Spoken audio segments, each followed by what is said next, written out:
장제원 전 의원이 성혐의로 수사를 받고 있다. 이건 제가 약간 할 말이 있네요. 낯이 익은 얘기네요. 어디까지 말씀을 드려야 될지 모르겠는데 저 A씨를 만났어요. 요즘 경찰 쪽 소식이 정말 심상치 않습니다. 오늘 JTBC 단독으로 경찰이 윤핵관 중에서도 찐 윤핵관 장제원의 성 관련 범죄 혐의를 수사 중이라는 보도가 떴습니다. 며칠 전 이철규 아들 건부터 오늘 장제원까지 우연이라 하기엔 유독 찐핵관들 쪽에서만 빵빵 터지는데, 일전 이철규 아들 보약 소식을 전해드릴 때도 정예능은 해당 부대의 출처가 내란 세력의 알박기 경찰 인사에 반발한 경찰 내부의 캐비넷 방출이 아닌가 의심한 바 있었습니다. 특히 이번 보도가 나가게 된 경위를 보면 이를 더욱 의심할 수밖에 없습니다. 보도에 따르면 2015년 11월 장제원이 자신의 비서 A씨를 상대로 범행을 저지른 혐의를 받고 있고, 해당 여비서는 이제서야 경찰에 피해를 진술했다고 하며 사건이 발생한 지 거진 9년이란 세월이 지나고 이제서야 장제원이 경찰 수사를 받고 있다는 보도가 나온 것입니다. 즉, 앞서도 말했지만 최근 내란과 각종 범죄 혐의에 연루된 경찰들이 고위 요직을 꿰찼고, 이에 분노한 경찰 내부에서 그동안 윤석열 정권이 누르고 있던 치부들을 하나둘 까는 것 아니냐는 겁니다. 특히 아니나 다를까 서두 영상에 이재석 기자가 말하는 것처럼 이 사건에 대해 알만한 기자들은 진작에 알고 있었던 것만 봐도 더욱 그런데, 이재석 기자가 뒤늦게 폭로한 이번 장제원 사건의 뒷얘기 영상으로 보시고 오겠습니다.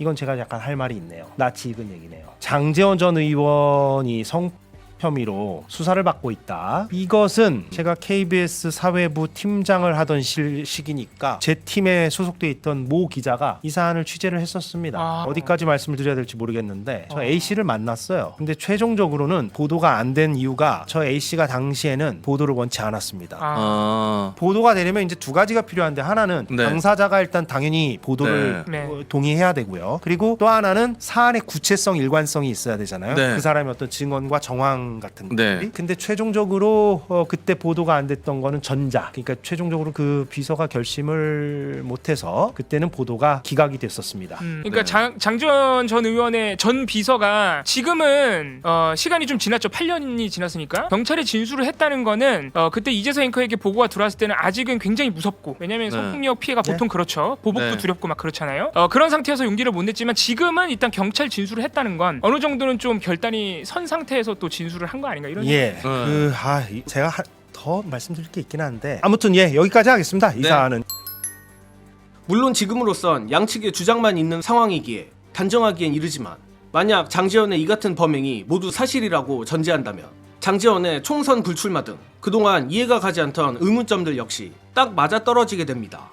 예컨대 벌써 재작년 일이지만 23년 11월쯤 총선을 앞두고 용산에서 윤핵관들과 검핵관들에게 꿀지역구를 주려 한다는 말이 파다했고, 이에 국힘 영남 현역들의 집단 반발 움직임이 심상치 않았습니다.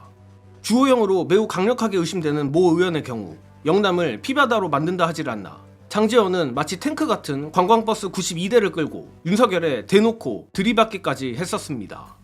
그런데 희한하게도 한 달 후 장제원은 맥없이 총선 불출마를 선언합니다.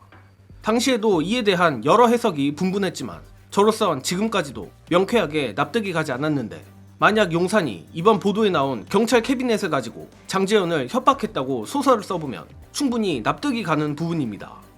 아무튼 본론으로 돌아와 이철규 아들 보약부터 오늘의 장제원까지 그동안 정권에 치명타를 줄 사건들, 특히 경찰 소스가 아니면 알 수 없는 내용들이 연달아 터지는 건 이상해도 너무 이상합니다.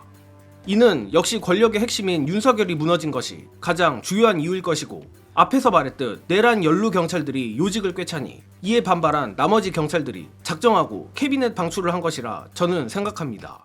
다만 동기가 무엇이든 내란을 진압하는데 기여를 한 것은 사실이니 이런 경찰 캐비넷 방출은 100번 환영인데, 그럼에도 더 근본적인 문제제기를 하자면 역시 수사기관이 자기들 유불리에 따라 권력자 수사, 아니 국민의힘 정치인 수사를 하는 것입니다. 사실 장제원이나 이철규 아들이나 진작에 터지고 공론화됐어야 하는 문제들이 한참 뒤에서야 터진 것이고, 이런 수사기관들의 정치질을 제어하지 못한 것 역시 문재인 정권이 정권을 뺏긴 이유 중 하나라고 봅니다. 물론 지금이야 민주당이 이번 경찰의 정의로운 반란을 잘 이용해야겠지만 정권 교체 후에는 과거의 실수를 반복해서는 안 됩니다. 끝으로 이와 관련해 장인수 기자의 민주당을 향한 날카로운 분석으로 영상 마무리하며 이번 소식은 여기서 마치겠습니다. 시청해주신 여러분 감사합니다.